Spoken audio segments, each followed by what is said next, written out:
Buen día, profesor. Mi nombre es José Antonio Vázquez González. Llevo con usted la asignación de Electricidad y Magnetismo en el Instituto Tecnológico de Minatlán. El día de hoy estamos viendo como tal qué es el capacitor y daré respuesta a esta pregunta. El capacitor es un dispositivo eléctrico que permite almacenar energía en una forma de campo eléctrico, es decir, es un dispositivo que almacena cargas en reposo o estáticas. A diferencia de una batería común, porque llega a confundirse un poco, pero sí son diferentes, en la batería el capacitor solo almacena energía y puede actuar como filtro en un circuito eléctrico.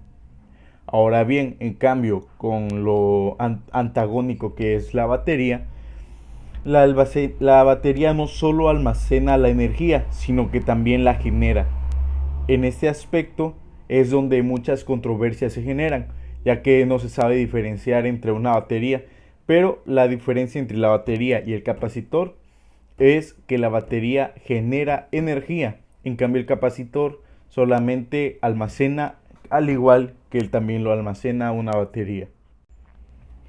Un ejemplo de capacitor natural son los relámpagos, donde una de las dos placas es la nube y la otra placa es la tierra, mientras que el rayo es la carga liberada entre las dos placas. Muy bien, ahora pasemos a las partes de un capacitor. En breve, un capacitor está dividido en tres partes, o puede ser segmentado en dos. Las placas metálicas, que hay una inferior y una superior, y el dieléctrico, que es la descarga de corriente, como lo dijimos en el ejemplo del rayo. El cielo es una placa, la tierra otra, y el rayo sería la carga de corriente. En este mismo caso, el dieléctrico sería la carga de corriente y las placas metálicas serían la superior y la inferior, el cielo y la tierra. Eso, como quien dice, es el más básico.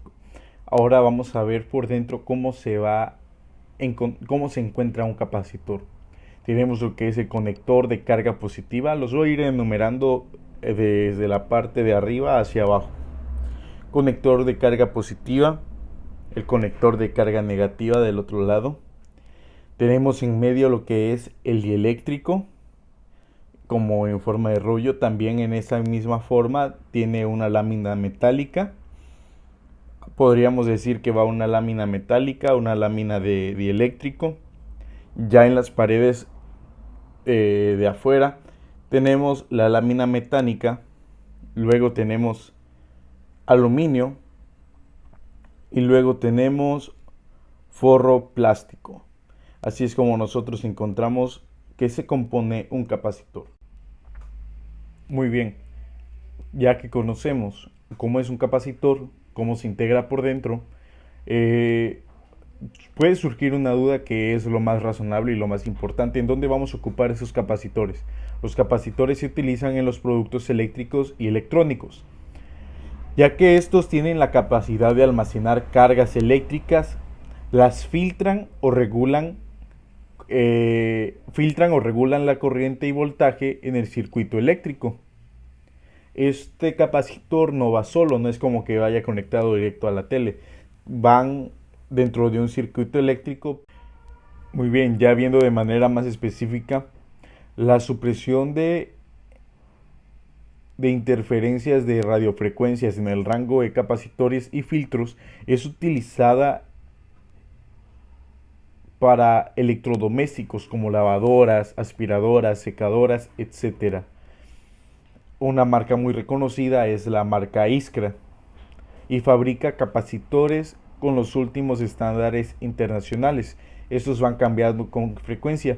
Se tiene un estricto control de la calidad durante todo el proceso de fabricación. Eso es lo que ofrecen los capacitores Iskra. Los capacitores, como habíamos dicho, también tienen otros nombres, y uno de sus otros nombres es los condensadores eléctricos.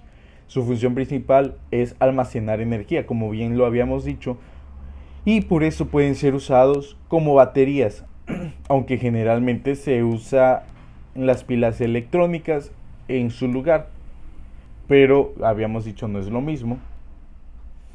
Si nos movemos al terreno de los ordenadores, en las fuentes de alimentación podemos encontrar una gran cantidad de condensadores. Dentro del uso cotidiano, los capacitores se utilizan junto con las bobinas, formando circuitos en resonancia en las radios y otros equipos electrónicos, además de los tendidos eléctricos que se utilizan grandes capacitores para producir resonancia eléctrica en el cable y permitir la transmisión de más potencia. A grosso modo, en los lugares que más fácil se pueden encontrar, esos son baterías por casualidad de almacenar energía, memorias por la misma cualidad de almacenar energía, filtros, fuentes de alimentación, adaptación de impedancias, de modular y osciladores de otros tipos. Muy bien, ¿y cómo se debe instalar un capacitor? Cada capacitor, cuando uno lo compra, pues ya más o menos sabe su función y trae en ocasiones instructivo. A grosso modo, para darnos una ilustración muy grande, como en todas las instalaciones eléctricas, se comienza desconectando el cable de la tierra de la batería. En este caso vamos a hacer la referencia a un automóvil. En esta instalación también extrae el fusible del cable de la corriente de un amplificador al lado de la batería. Un condensador debe montarse cerca del posible amplificador del software utilizando los cables más cortos posibles. Esto es para que la carga adicional no tenga que ir amplificada rápidamente. Asegúrate de que el capacitor se monte de manera segura y no se convierte en un objeto peligroso en caso de un accidente. Un condensador tiene dos polos, uno positivo y uno negativo, como la electricidad lo manda, como normalmente lo conocemos, ¿no? Deben estar claramente marcados en el condensador. El positivo se conecta al mismo cable positivo que va a la conexión positiva de 12 voltios del amplificador de su software. Usa el mismo cable del calibre que usa en el amplificador para la potencia. Esto puede lograr que un bloque de distribución o condensador que viene con múltiples terminales de conexión que hace lo más fácil de conectar al sistema. Las múltiples terminales actúan como un bloque de distribución, por lo que, por ejemplo, el cable de alimentación que proviene de la batería puede conectarse directamente a la terminal del dispositivo, mientras que un cable corto se conecta desde allí a la conexión de alimentación positiva. El polo negativo del condensador se conecta a la tierra del chasis, al igual que el amplificador, por lo que la mejor práctica es usar el mismo perno que se utiliza para el amplificador para la tierra. Asegúrese de que la pintura esté raspada alrededor de donde se coloca la tierra, ya que si no se hace ese procedimiento, de manera muy probable no va a hacer tierra. ¿Y para qué es? ¿Para qué se conecta el capacitor? ¿Por qué se tiene que incluir? Algunos capacitores vienen con un medidor incorporado que muestra el voltaje. Si en un medidor se mantuviera encendido constantemente, podría drenar la batería del automóvil. Por lo tanto, los condensadores con medidores a menudo tienen una conexión remota de su encendido, al igual que los amplificadores, por lo que el medidor se apaga con el sistema. Un delgado cable de calibre 18 puede funcionar desde la conexión del encendido del condensador hasta la terminal del encendido remoto del amplificador o cualquier otra fuente de alimentación conmutada de 12 voltios.